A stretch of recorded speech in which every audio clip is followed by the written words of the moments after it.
Hi, everyone. Welcome to Nom Watch Review, part of Nom Talk Network. On this show, we review the latest film drop or throwback celebrating a milestone while eating and drinking our favorite snacks or drinks. I'm your host, Erric Ramirez, and tonight I am drinking some lovely Kool-Aid, some red Kool-Aid. I forgot how good it tasted. Oh, straight up Kool-Aid all day.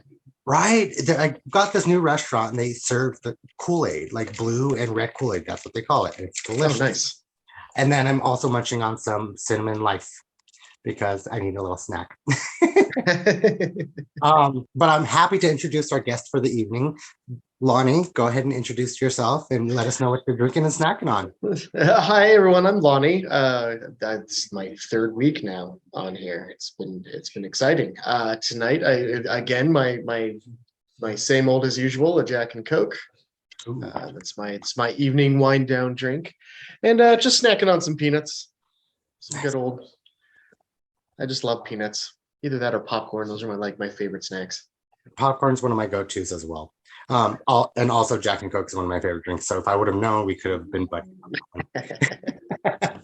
But today we are talking about the 1987 classic, The Princess Bride, which will be celebrating 35 years in just a few short weeks. So, Lonny, when did you first see this movie, and what was your feelings about it when you first saw it?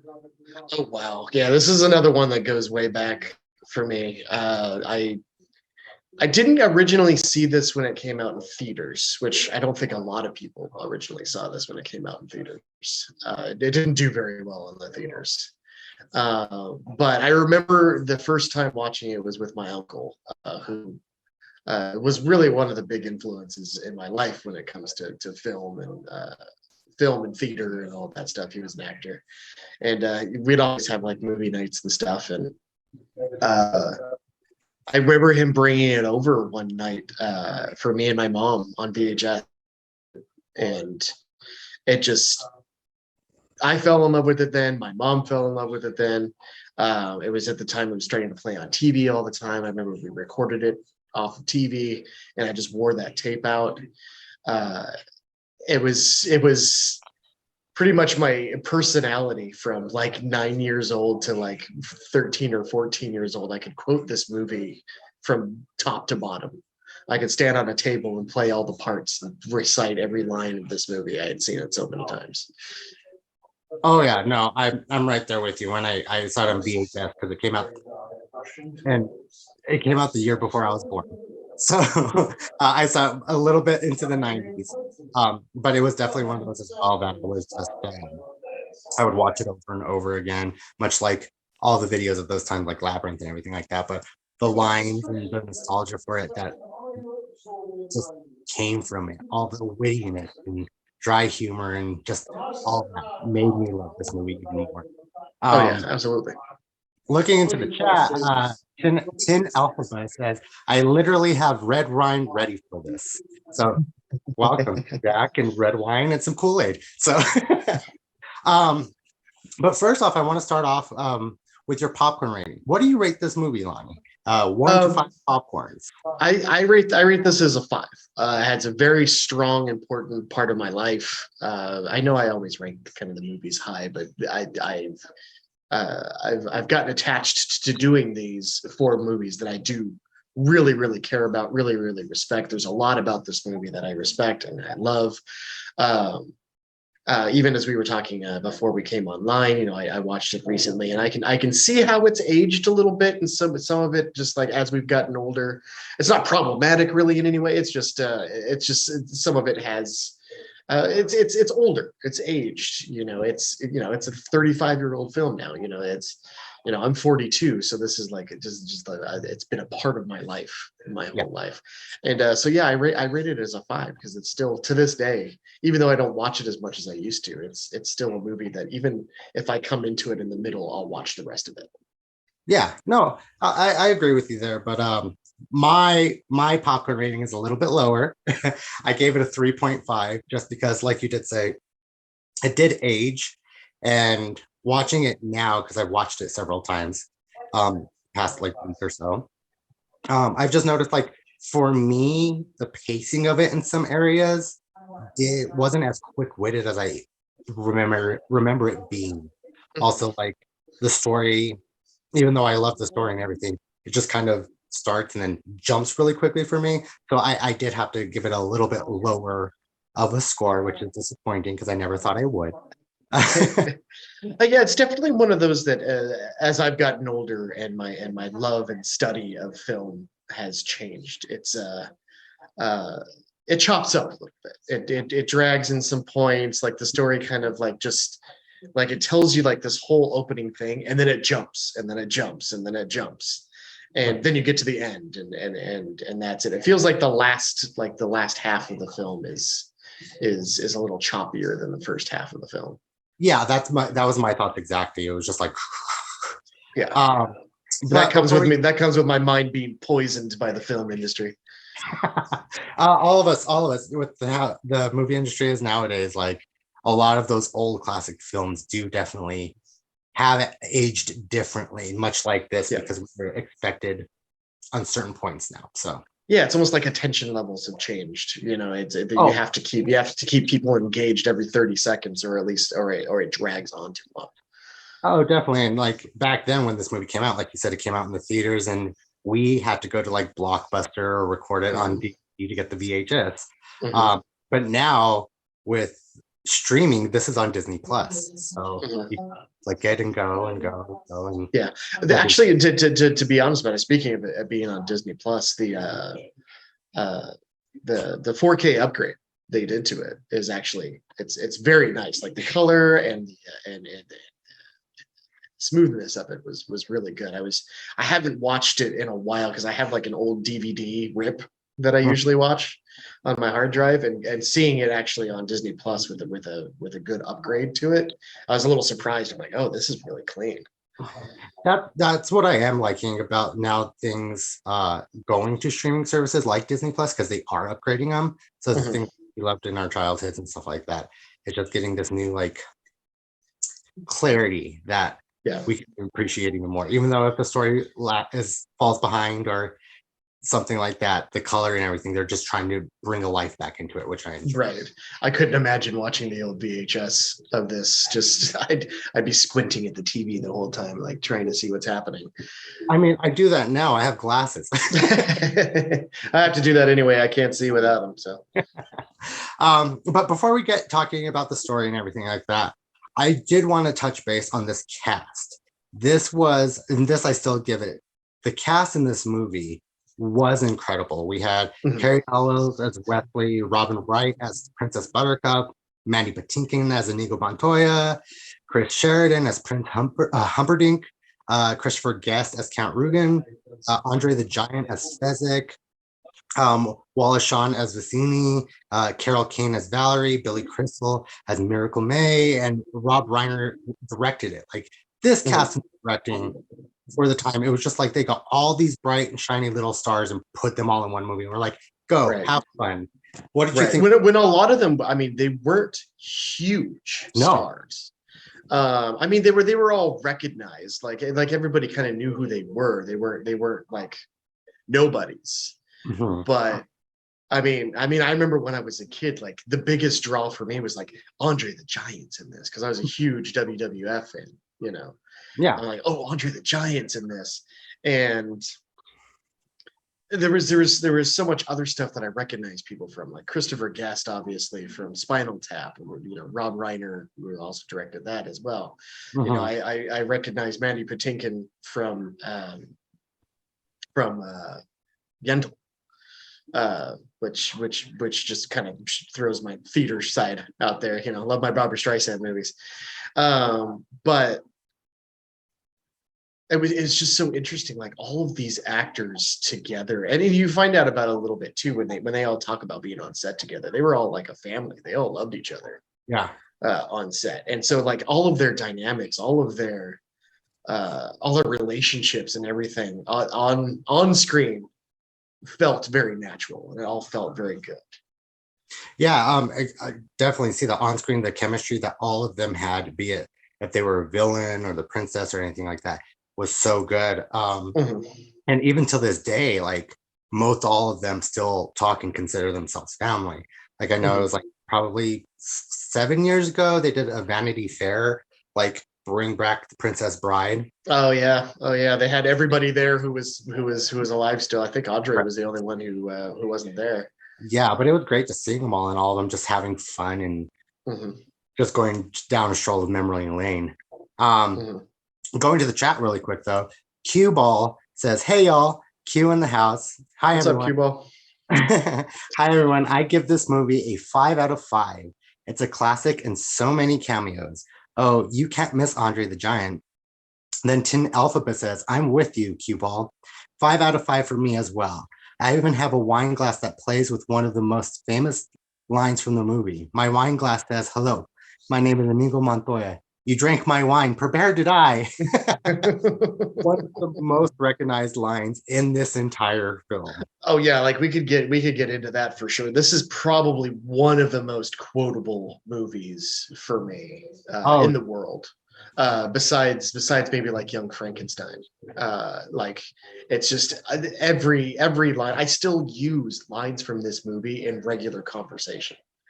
Regularly. If you've known me long enough, there are things that I say that are literally just reactions from this movie.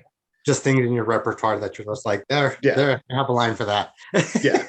I said, you can ask any of my friends, I say it all the time. I always go, "I believe you," which is the line that Wesley says when Andre the Giant's trying to kill him. He says, like, he's like, I missed on purpose. He goes, "I believe you."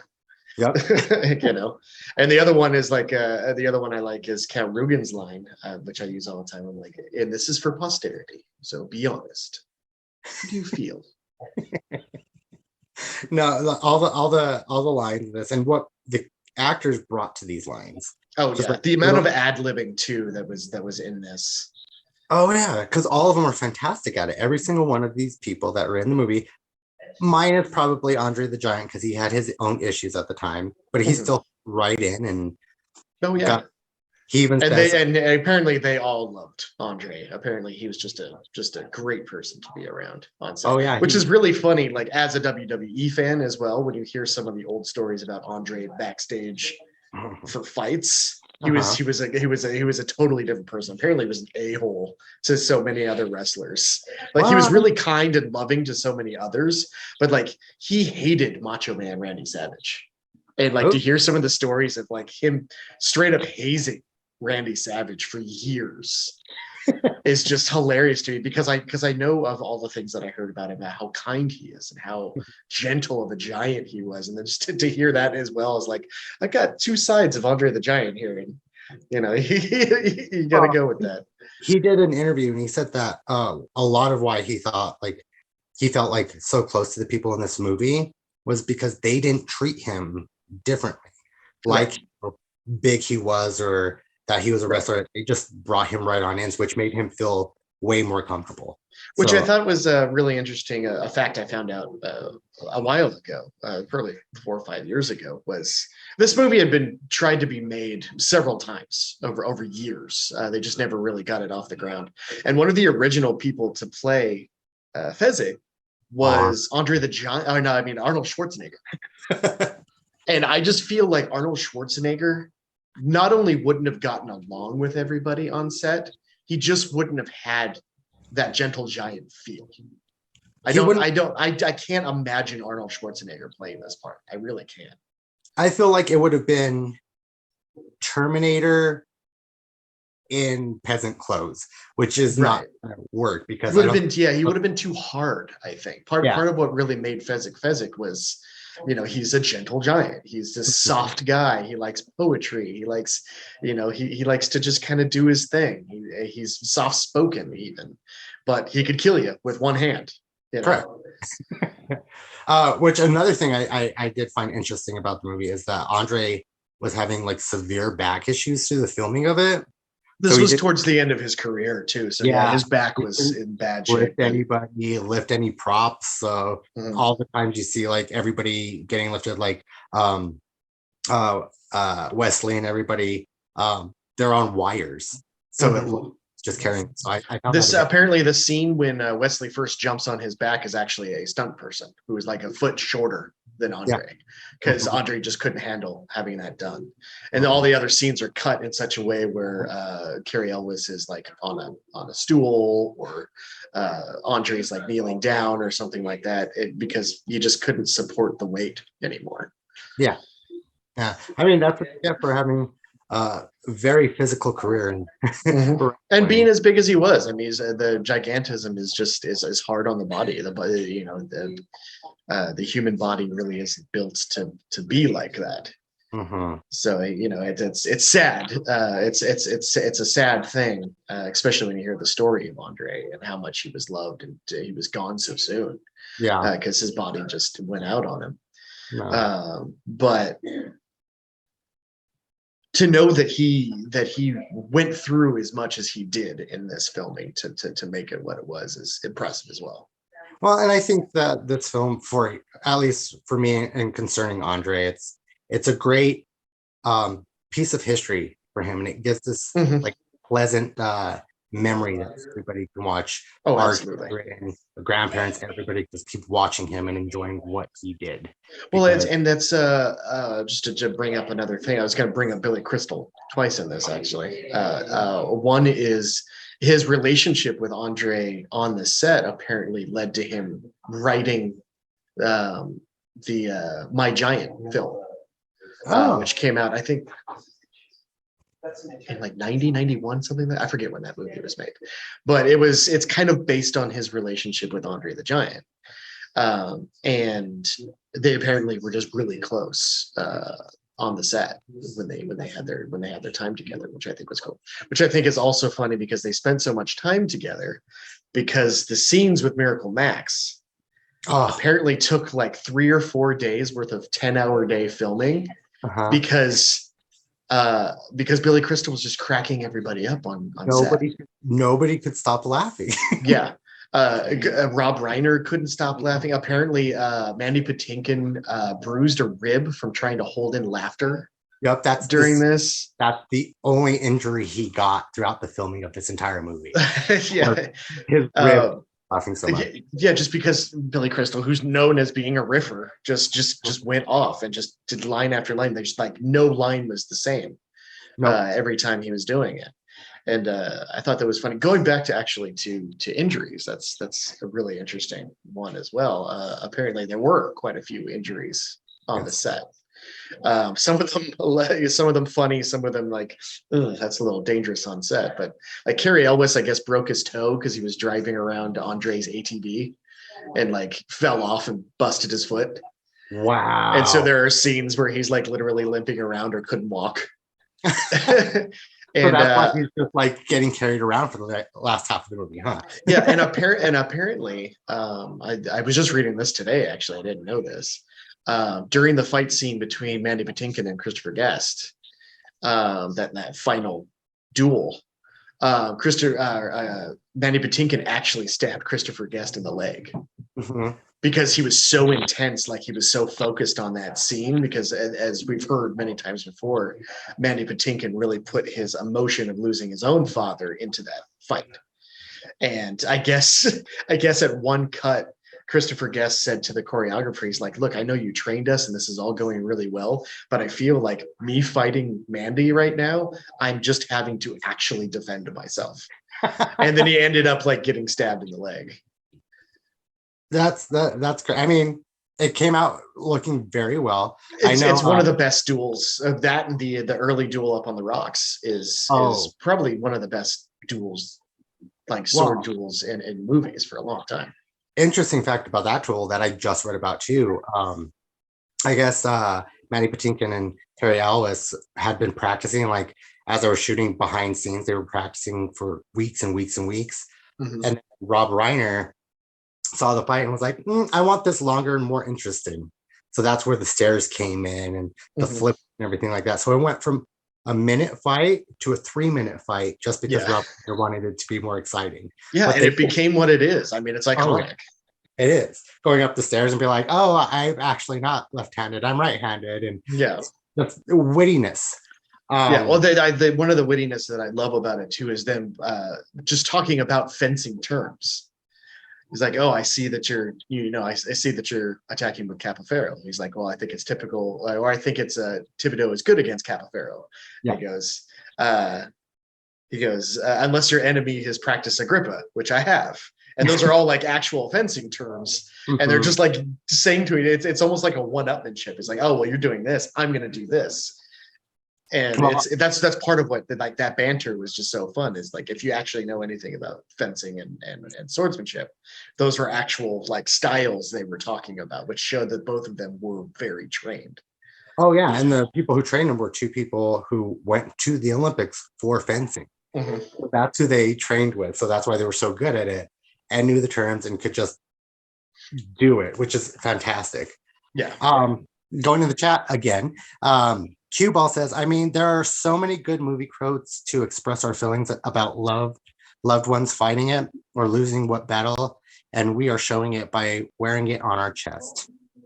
Tin Alphabet says, I was so stoked for the rereading of this last year. I full on dressed up for it and recited all the lines of my favorite characters of this movie, including Mandy Patinkin's. Going to that, we're going to get into the story now, because there is a lot that happens in this movie fairly quickly. I don't know if we're going to touch base on all of it, but we're going to try. So the movie starts off with a little boy being sick and his grandfather coming in to read him Princess Bride. He's not really into it because it's a love kissy story, but grandfather pursues anyway. And then we go in and we meet our main characters of this movie who we follow throughout.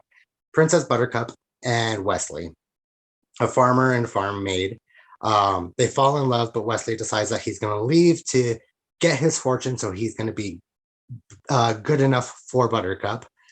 In his travels, he gets killed by the Dread Pirate Roberts, and then Buttercup mourns him, and that's our opening sequence of this movie. How did you feel like the picking of this start of this movie with the grandfather and the grandson and the little like love fairy tale between Wesley and Buttercup was I love that opening so much.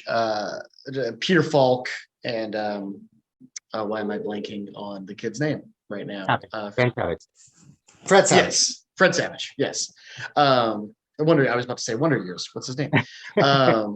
No, I think it's this kind of cute scene. There's actually a little Easter egg in that first scene. Is Mark Knopfler, who is from Dire Straits, the band Dire Straits, was doing the soundtrack. He was doing a song for the movie, which is actually the love theme between Buttercup and Wesley is done by Mark Knopfler. Okay.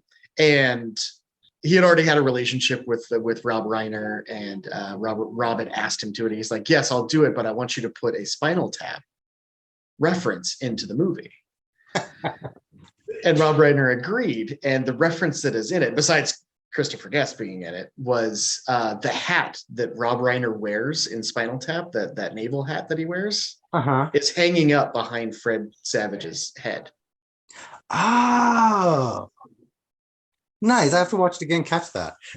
yeah, it's just one of those little Easter eggs that I've always thought was really cool. But no, I think that opening thing, like I think is a really good way, and it was very much an 80s thing too, is like, this is a story within a story. We're doing a movie within a story within a movie, and it was a very common thing, a never-ending story, that whole thing. You have a narrator and all that. And I think this kind of set up a cool way of like, oh, the kid's sick, his grandfather, he's got this kind of irritating grandfather that he doesn't like, comes over and wants to tell him a story. And this is like a very important story to the grandfather. And he just wants to share it with his grandson. And the grandson's just like, whatever, this is an old person's book. It's a kissing book, It's a book. Yeah, it's a book. Yeah. Yeah, and you see the kid, like, it even opens up, and this is before it even really became the trope that it is now. It's like the kid's playing video games. All the kid wants to do is just lay in bed and be sick and play his video games, and now he's got to put up with his grandpa.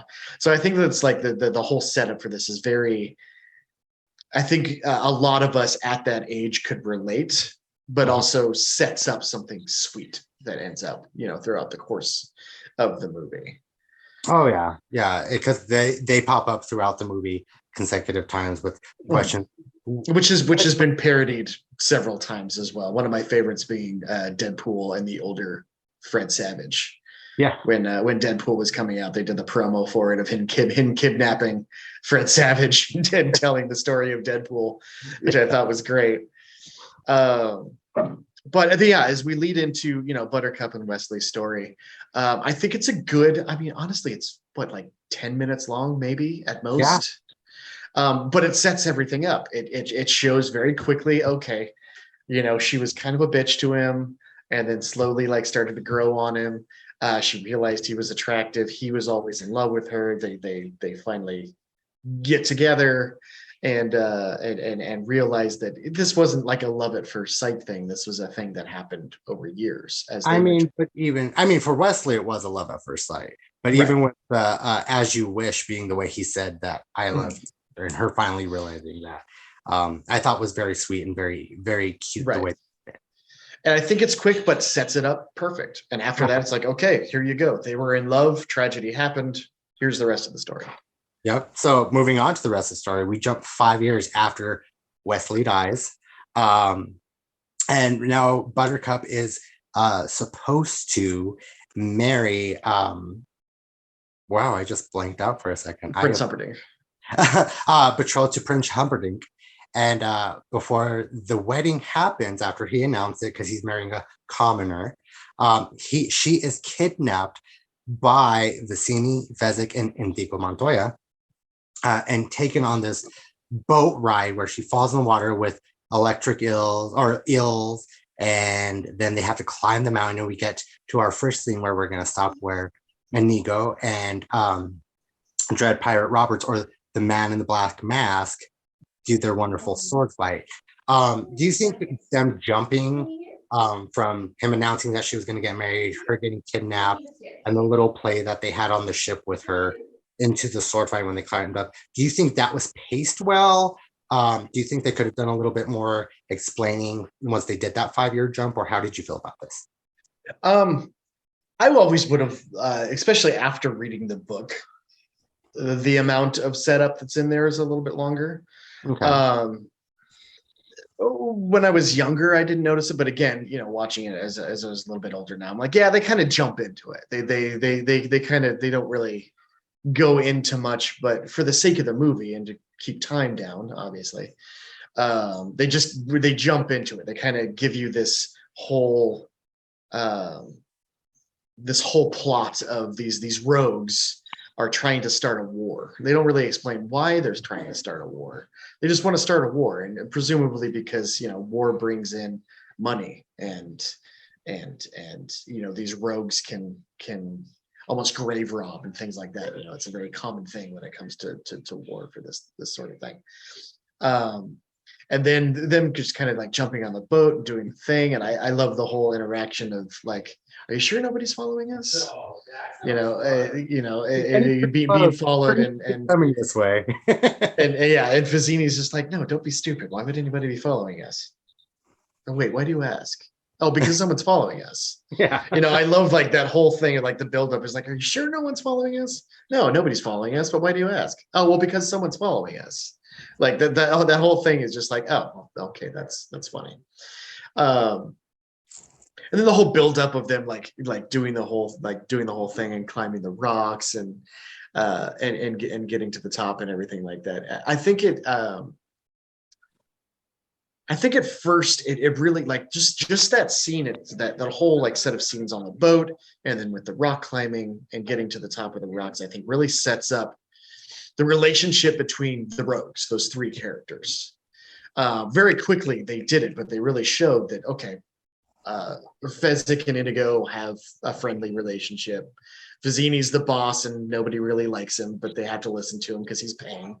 They aren't necessarily scared of him because both of them could kill him very easily, but he's the only one who can get the money. Correct. Neither one of them, you find out later on, they have no gift for any of the planning, the strategy. They can't do any of that. Both of them are fighters. One's brawn and one's skill. And you get that very quick. You get that right away. It's like, okay, this is the this is the relationship that they all have to make this 3-man band that they have. And then you get to the top and you have that great exchange between Indigo and Wesley on the rocks. Yeah. Which is another just quotable lines back and forth. The whole scene is just quotable. I will give you time to say your favorite quotable lines from the top of that mountain. Now that I tell you, again, another one that I do is, well, that does put a damper on our relationship. Mm-hmm. Is just that sarcasm of like somebody, like every once in a while somebody will say something sarcastic to me, or they'll say something joking around. I'm like, well, that does put a damper on our relationship. And the other one is Indigo's just like, I hate waiting. Yeah. It's like you could lower a branch or a rope or something. Otherwise, they have to find something useful to do. It's like, I hate waiting. And you see that in him. You see that impatience in him as well. He's just like, I just want to do this thing. Like, this guy's chased me here. I just want to fight him. And then even once he does get him to the top of the rocks, he's like, no, I'm going to be honorable. I'm going to let you take a break, and then we'll get to it. Correct. Like, if this is going to be a fight, we're going to have a fight. That's right. Going to be exciting. But you see that in Indigo, he's so used to just having that satisfaction, that instant satisfaction. He's dueled a lot of people. He's this skilled sword fighter. He's used to just talking trash, getting to the sword fight, winning the sword fight, and then just being done. I mean, speaking of why Inigo is so great at sword fighting, is because his father was killed by the six-fingered man, and he's journeying all this time to find him and exact his revenge. Right. And that's the reason he's a part of this group, is to just to travel and to make money so he can continue to try and find this person who killed his father. Mm-hmm. Mm-hmm. But moving on, because we already touched base on the duel at the top of the cliffs or the bluffs. Going on from there, we see that the man in the black mask, or Wesley, I'm just going to refer to him as Wesley from here on out, defeats Inigo and knocks him out, then chokes out Fezzik almost after he gets hit by a rock, chokes him out on his back. And then there's that lovely scene that I really enjoy, where he tricks Vizzini into drinking the deadly poison. The Battle of Wits. The Battle of Wits. I do want to stop and talk about that. What did you think about this Battle of Wits? Because Vizzini was supposed to be this really intelligent, like, trickster, and we were just talking about it. He was the brains on how to get the money and jobs and everything. What did you think about this play between him and Wesley? It's one of my favorite things from Wall-E-Shawn. That exchange, I think, is as much as I love so many other things that he's in. I mean, My Dinner with Andre is a film I love as well, and it's literally just Wall-E-Shawn talking to another person throughout the entire movie. He's very good at monologuing. He's very good at being able to express what he's trying to express, and I've always been impressed with that with Wall-E-Shawn. But this was my first real introduction to Wall-E-Shawn, and it's something that will always hold with me. It's just that banter is fun. Like, Wesley's barely saying anything, but Vizzini is goading him the entire time. He's trying to he's like, I am smart. It's almost like internet trolling before there was the internet. This guy's just trying to goad people into an argument. He's trying to prove that he's smarter than Wesley. Because it's the only thing that he's got. It's the only thing that he thinks he's got is his wits. He's the smart. He's smarter than everyone, and that's what makes him superior. Oh yeah. And a lot of that, they're jokes in a dry way, but it's literally just him trying to one up Wesley, even though Wesley's not trying to impress anybody or trying to say anything that I'm better than you. But Wesley just sits there with a look on his face. It's like, just keep talking, man. Just keep talking. I'm going to beat you. So just keep talking. Like, I know I'm going to win regardless. So yeah. And the whole end of that, when he starts to do his rant at the end, and then just laughing, and then freezes, and then falls over, I think is just beautiful comedic timing. It's like that really good, almost British humor type of comedy. Yeah. Which I mean, I do appreciate that about him, because and this is why I do love the movie. it's the pacing and the comedic timing of these people. I don't see that nowadays as much as we did in this film. Like everybody was great at their comedic timing and great at their pacing and knew what they were doing, and we don't see that a lot nowadays, which is disappointing.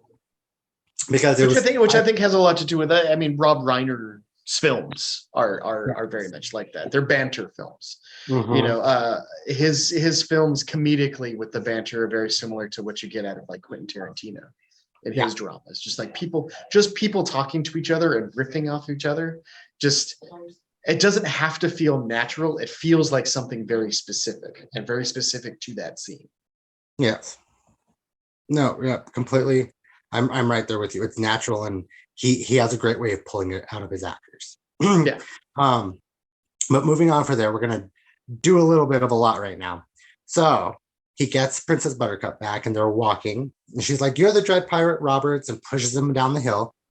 And then, as she was like, "I just wish you will die," and he says, "As you wish," and she realizes it's Wesley, so chucks herself out the hillside as well. Yes. They get into the gorge and realize that who they are and that they're in love and that he will always come back to her. And he explains that the Dread Pirate Roberts would always just say that he's going to kill him the next day, or he could kill him the next day, and just never did. And then which I think is it's a great little kind of pirate story, you know, of the protege to the big bad pirate who they haze, but is essentially learning to be the replacement. I do love that, because now a movie that just came out, like came out quite a while ago, early 2000s, called Stardust. Rob Nero is a pirate in that as well, and he does that kind of same thing that Wesley says, that he's like, he gets the prisoner and then pretends to kill them and let them live their life. Yeah. So I found that little play cool. Right. But then they go into the forest, and Buttercup almost dies, and Wesley saves her. And she tells him about the marriage or tells him what's going on. They get out of there, and then Humperdinck comes back and grabs her, and she agrees to marry him as long as Wesley does not get hurt. Which Humperdinck was like, "Nope, we're going to throw him in the dungeon and torture him. I'm going to get what I want." So they do that, and he's getting tortured in the basement. And this is when Humperdinck says that he has hired Vizzini to kill the princess because he does want to go to war. That was his entire plan in marrying her and everything like that. And he's still going for this. So at this point, he's going to get the war started, still kill the princess. Wesley's in the dungeon getting tortured. Inigo is somewhere wandering around because he's concussed. Andre the Giant is running around as well, looking for Inigo. And so we're coming up to the day before the wedding, and they have now found each other. Did you think that this is where I had issue in the movie? This whole pacing from when they leave the forest to they get right before the wedding and everything like that. This is where I had issues with the pacing, because it did feel very much jumpy and kind of out of sorts. I felt like there could have been more connecting lines throughout this, but I mean, granted, I didn't direct movies, so I don't know quite how they could do it, but now it just feels disjointed.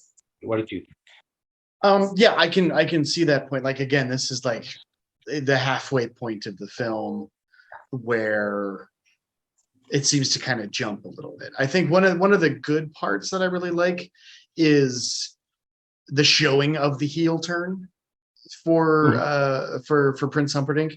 Like, it's hard to go back and remember what I thought originally about Prince Humperdinck, because I've seen the movie so many times. I know he's the bad guy. Yeah. So you see him from the beginning and you're always like, boo, from the beginning. But I kind of wonder what I felt like at the time of like, it's a heel turn. It's literally a heel turn is you find out the prince is the one who had been planning this the whole time. He had planned to kill Buttercup. He had planned to start this war. He's just greedy. He's trying to take over. He wants his father to die just so he can become king. Yeah. And it's just the typical evil prince type of story. And this is another thing that like kind of changes it for me from reading the book, which I read, later in life as well, is Humperdinck is a much more fleshed out character as well. You get a little bit more out of him. He's a very different character, but still the bad guy. In the book. In the book. Yeah. Okay. Well, that's the always thing about books. They flush out a little bit more, which I do appreciate. I do have to read the book though. I have never done that. You should. You absolutely should. William Goldman's book is it's got the same sense of humor. There's just more to it. You get a lot more of like filler of stuff. Okay. So maybe what I feel like we're missing and is detached is in the book, and they just you do. But no, I can agree with you. It gets jumpy from here. It seems like they kind of rushed stuff that they could have built up a little bit more just to get to the climax of this movie.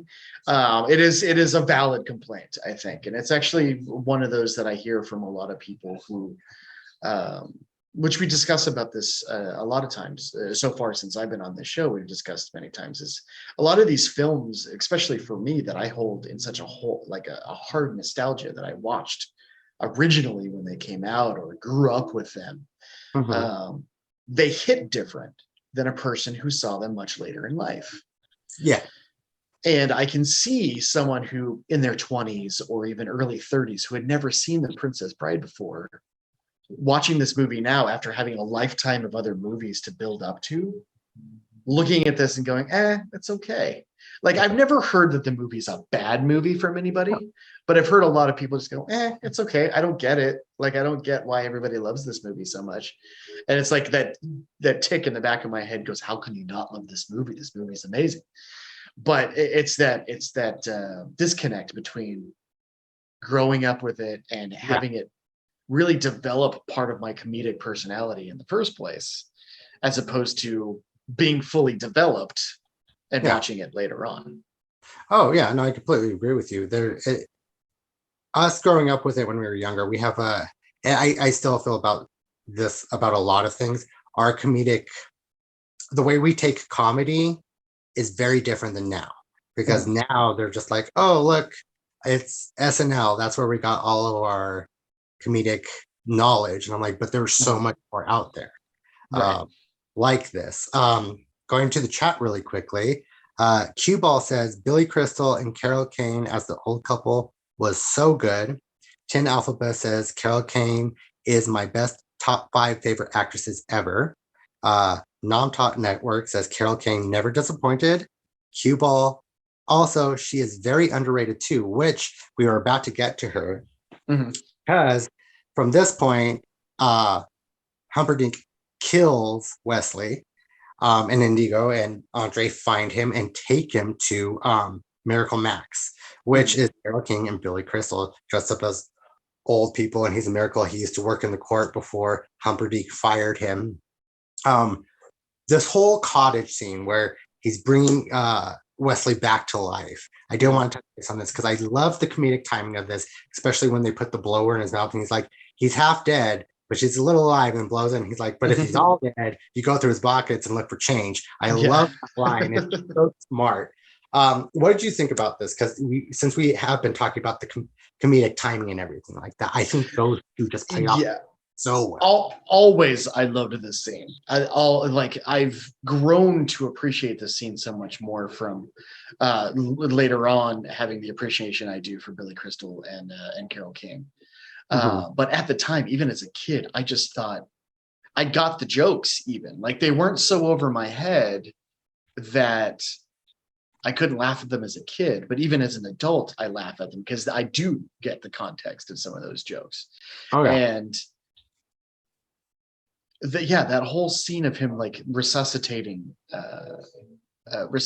Wesley it's that typical Billy Crystal. It's almost his like that Jewish character that he does, that very kind of like old Jewish man, which I guess he based it on his mother. Yes. And like another Jewish actor or something like that. His mother and his uncle. His mother and his uncle. That's what it was. Yeah. Which, I mean, if you know enough about Billy Crystal and you know enough about like kind of that stereotypical kind of old Jewish guy, Like he just really like did that. So you've got this this medicine man who's just very much like frantic and rambling and making jokes that nobody's laughing at. And they're very much like dad jokes. They're dad jokes. Yeah. That's all Jewish he's doing. dad He's doing Jewish dad jokes. And yeah, I love that. Like this is another good quote that I use all the time, is the whole to blave thing. As we all know, to blave means to bluff, which means he was probably playing cards and he cheated. And it's just that the timing for that was so good. And he was playing off characters that were dry. They were stone-faced, trying to hold it together while he's just rambling off these dad jokes. And that's what made them dad jokes. He's telling the jokes. He's like, okay, I'm going to move on to the next one. Billy Crystal loves it when he gets people laughing. He has that kind of person that's just like, did you get it? Yeah. Yeah. But yeah, no, and we touched base on this earlier. All of them were dying laughing because he is so funny. One of the best scenes.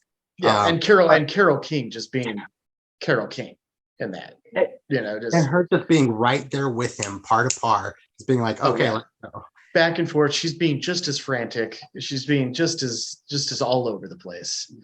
And you could tell they're perfect for each other, even though they're doing the whole, I hate my husband, I hate my wife thing. But then like nobody else, I mean, they do have their lines in there, but those are the ones that take over that scene. Right. And for everybody else to try and hold back laughing, I couldn't imagine them to. Like how many shots when they were just going back and forth bantering they had to do. Right. To be a fly on that wall. Oh yeah, absolutely. I wouldn't have been able to hold it together if I was on that set. Absolutely not. But we're going on from there, and we're gonna rush a little bit. So Wesley, Inigo, and Fezzik storm the castle. Wesley has no control over his body, so Andre is carrying him. And Humperdinck is in the middle of marrying Buttercup, but they don't quite finish because he's such in a rush. So he sends her off. She's gonna kill herself because Wesley's dead, or Wesley's not coming for her. She's distraught. She's gonna kill herself. Humperdinck is going after Wesley. Rugen is going through the castle to find them as well. Indigo and Rugen come to eye, and Rugen runs away. And they leave Wesley on the statue. Which I love the timing of that. It's like they're squared up, and then Rugen just bolts. He squares off real quick, and then he just like, without even saying anything, just turns and runs. Yeah, which is great. Why I love Christopher Guest as a comedian as well, because he does have that comedic time as well of being like, gonna be so serious. Nope, let's do this. Like that's what he's always done. Like any of the films you ever watch with Christopher Guest, is he is so funny without being funny. No, but it was that whole time of Christopher Guest, like Best in Show, like Eugene Levy, Catherine O'Hara, all of them were so good at doing which I thoroughly appreciate about them. Again, Canadian. Yeah. Well, those whole the SCTV guys, like I could go on forever about all those guys. Catherine. Oh God, what's her name? Catherine O'Hara. Catherine O'Hara. Yeah, Catherine O'Hara, Eugene Levy, Christopher Guest, all those guys. They always do all their films and everything together. But the SCTV guys were Canada's SNL essentially. Correct. It was so they unlike a lot of SNL who's just had this roving team. Those original SCTV guys are still doing stuff together. I mean, like Schitt's Creek with Eugene Levy and Catherine O'Hara. Like, yeah, it's great. But we're gonna get to the fight where one of the most quotable lines between Rugen and Inigo, where they fight, and Rugen kind of overtakes Inigo, and then he has his famous line, "My name is Inigo Montoya. You killed my father. Prepare to die." Because he gets his backs up and he kills Rugen. Then we go from there to Wesley laying on the bed with Buttercup, and Humperdinck comes in and comes back to the bluff of, I'm going to stand up and I'm going to cut your feet off and I'm going to leave your ears and you're going to be all of this. And he stands up and he's holding it strong and gets Humperdinck to back down, sit in a chair, ties up, and then he loses it because he obviously does not have the strength. Right. And then the friends that he's made along the journey of Fezzik and Andre and everybody come, or Inigo and Fezzik, they come to the rescue and they jump all out the window and kind of ride off into the distance and happily ever after, because Wesley's with Buttercup. Inigo got his revenge. Fezzik's just kind of along for the ride because that's who he is and he has friends and they him. And then we go back to the room with the grandfather and the grandson, and he enjoyed the book and he wants him to come back again to read it because he loved the story, and even quotes to him because he stops and doesn't talk about the kissing part at the end of it. And he's like, oh no, it's okay, you can talk about that, even though at the start of it he's like, is this a kissing book? Do you think the end of this movie paced itself after like the pacing issues that we had in the middle that we've talked about? I think the end of this movie definitely picked up pace, and all the little things that you did wanted put a nice like T and dot on it. I love this movie. What were your feelings about it? I love the end of this movie. I think it wraps everything up really well. Everybody gets their kind of final bit of that story. Even the grandfather and the kid. You get this final moment of finding out how much of a coward Prince Humperdinck really is. You know, he's done all this. He's acted like he's a badass throughout this movie, and then when it comes down to it, nothing. He can't do it. He just drops his sword and he sits down and he says, okay, you got me. The intensity shows now, especially now in retrospect, knowing how intense that fight actually was between Count Rugen and Inigo. That scene is intense, and it's supposed to be intense, and you get the emotion, you get the feeling out of it. Inigo is singularly focused, so singularly focused that he's not even saying anything else. He's repeating his famous line over and over again until Count Rugen says, stop saying that. And then finally he ends it with, I want my father back, you son of a bitch. Yep. And that was like the end. You know, he's like, I finally got what I wanted. And you're cheering. You're like, oh yeah, he finally got what he wanted. And then you get the whole, oh, they're all together and everything. And I love just kind of wrapping up the end and bringing it back to the beginning with Wesley's story is Indigo talking about, is like, you know, I've spent my life pursuing revenge. And now I don't know what to do with the rest of my life. And Wesley just looks at him and is like, you ever thought about piracy? Yeah. You know, which is like, hey, I've got my girl back. I don't need to be the Dread Pirate Roberts anymore. We need a new one. You're a skilled person. Let's make you the new pirate. You know, it's alluded to is like, let's make you the new Dread Pirate Roberts. Yeah. You know, and you can be your own man and you can go out and go do your thing and keep this legacy going. You know, and they ride off into the sunset and they end the story there. And you see even the development between the grandfather and the son is the son who originally was not into this. He thought it was dumb. You know, even in the middle a little bit, you get, okay, I'm kind of getting into this, like let's go. And then at the end, he's like, hey, yeah, I loved this. Yeah, you can read the kissing part, finish the story. Could you come back and read it to me again? You know, so you see even that relationship in it. There's a fun little tidbit too, just to wrap this up. At the end of the movie, it's a scene that Rob Reiner decided not to do. Was at the end of the film, the kid looks out the window and he sees the four of them on their horses before they ride off into the sunset. Oh. And it's supposed to, it was like a thing in the 80s, like I spoke about earlier, is this like kind of storytelling type of thing, is the fantasy was real type of thing. You know, so the kid kind of sees what he was seeing in his head. He looks out the window and he sees the last little bit of fantasy of them riding off. I guess Rob Reiner said, nah, it's too much like all these other like fantasy 80s films. I don't want to do that. And so they refilmed the ending into what we got, which is just them riding off into the sunset. Which works. I do have to say, with bringing up the intensity of that scene, Mandy Patinkin, though, I do have to say, a lot of his roles, he dives into it like he did with this character. In that way. because I've seen him in a lot of things, like Sunday in the Park with George and everything like that. Mhm. My are now popping up. He just goes in wholeheartedly, so I believe that the intensity of that scene. Oh yeah, he's an amazing actor. I mean, stage acting as well. I mean, he's a Tony Award-winning actor. He's an amazing singer, and he does. He puts himself into those parts. That's part of the reason why he left Criminal Minds. Yeah, Was getting the role was becoming so dark. He's just like, I don't want to go there. Yeah, because of how I get into my roles. I don't want to go there. I don't want to do that to myself. Yeah. So that's why he ended up leaving the show, which he was great in that show. I love the first couple seasons of Criminal Minds with him, where he's one of the FBI investigators, and he's great in that.